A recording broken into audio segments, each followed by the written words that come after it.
Hello, I'm Dean Bertram, and welcome to my Weird Library. Today we're going to be talking about one of the strangest and most layered novels in the history of European literature, and that is Jan Potocki's The Manuscript Found in Saragossa. Now, there's so much to say about this book, it's almost difficult to know where to start, but to begin with, the novel wasn't published in whole during Potocki's life. We're going to get to the end of his life in a moment, and that's perhaps the most fascinating part of this entire tale. But there'd been fragments published, and then after he died, almost 30 years after the full book was published, it was written in French. The French version was lost. All that remained was the Polish translation. It had to be back translated into France, and then another version of the book was found, which was different to the version that had originally been published, and on and on and on. It's very complicated and very convoluted. But in many ways, the tale is just as convoluted in the novel itself, the actual story. It's what's called a frame story or a frame narrative. And that's when you have one story wrapping around the other stories told in the actual tale. And that was fairly popular during Potocki's day. And people have suggested he tried to emulate it. For example, 1001 Nights, or the Arabian Nights, was an incredibly popular story in the 18th century. And in many ways, Potocki's tale touches on some of the same Eastern mysticism and Eastern strangeness of that story, because the novel is filled with all kinds of strange happenings and weird characters, from a gypsy chief to two beautiful Arabian or Islamic princesses to a sheik who runs this incredible, almost Illuminati-esque conspiracy, which we're going to get to in a minute as well.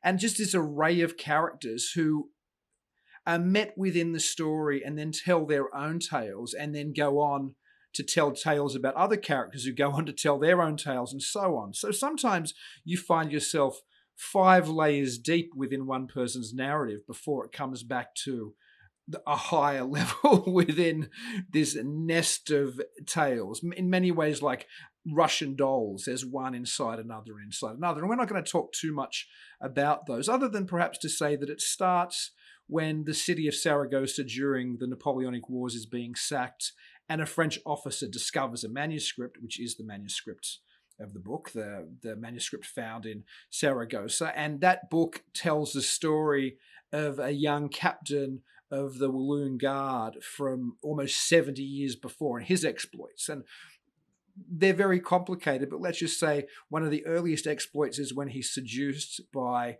the 2 Islamic princesses I mentioned before, who may be his cousins as well, incidentally. And after a night of passion, he wakes up not within their arms, but in the arms of 2 corpses that he saw as men who were hanged by the side of a road previously. And that's just where the story kicks off. Potocki does a wonderful job in that book of maintaining you in this position of not sure what's real and what's not real. As the literary critic Todorov would have talked about in his book on the fantastic, is that when you're not sure whether it's something's real or supernatural or what's actually happening, you're stuck in this wonderful liminal space called the fantastic. And if it all turns out to just be a strange coincidence, or like at the end of a Scooby-Doo cartoon, the monster's mask is ripped off and it's really just somebody trying to get even with those kids or scare off those kids, then it becomes the uncanny. While on the other side of the story, if it turns out that there really are ghosts or something supernatural, it becomes the marvelous. I'm not going to tell you where the book ends up and what tales are or aren't fantastic or aren't marvelous or aren't uncanny within the book. You'll have to read it yourself and find out. Or you can watch the movie. There's a fantastic movie called just the Saragossa Manuscript, which was shot in Poland in 1965. And it doesn't obviously cover every tale in the book because there's an awful lot in the story, but it does do a pretty good job at capturing the feel of the book. And it's an epic film. It goes for 60. It goes not for 60. There's 66 different days within the book. The movie goes for actually a good solid 3 hours, and it'll capture you in it. It moves along at a nice clip pace with all these narratives just piling on top of each other within the book as well. Now, we've talked a little bit about the book, and as I've said, it's something you really should read if you want to see how strange it is. And while some people have suggested it's a romance, or perhaps it's a mystery, or it's a fantasy, or it's gothic horror. It's really all those things and more.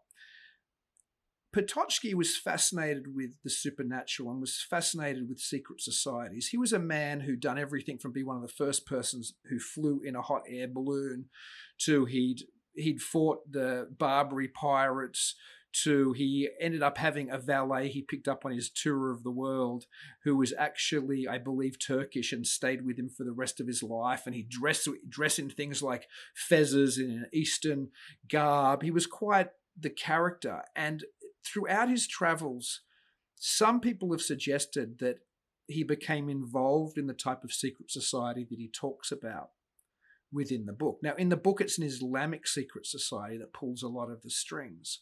But some people have suggested that being a Freemason, he may very well have been in the right place at the right time to be involved with the Illuminati as well, which is fairly well known, became a fairly important part of Freemasonry in the pre-revolutionary period in France. And was Potocki an Illuminist? Perhaps.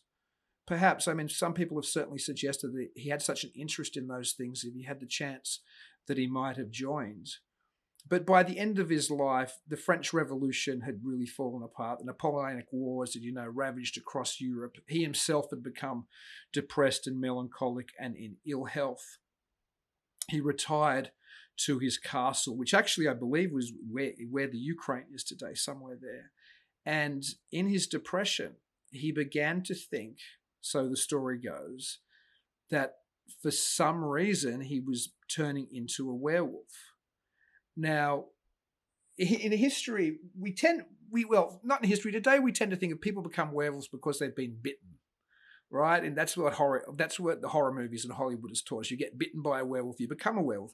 But if you read like a history of werewolves, like Montague Summers' excellent The Werewolf, you see that historically in Europe, before Hollywood, most people thought they were werewolves, assuming that they weren't just mad and weren't just suffering from the actual psychiatric condition of lycanthropy.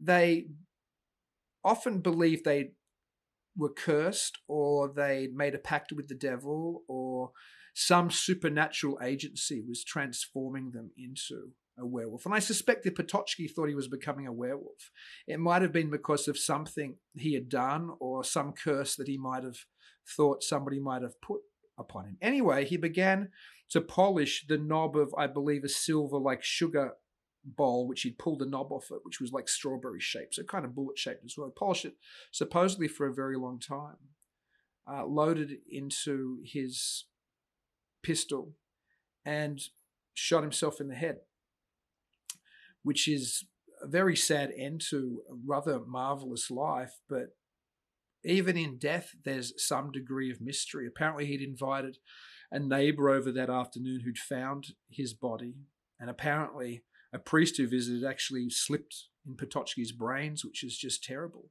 But there was no suicide note. There was just these strange sketches or drawings of fantastical figures. And whether that was Potocki's last message to the world, who knows?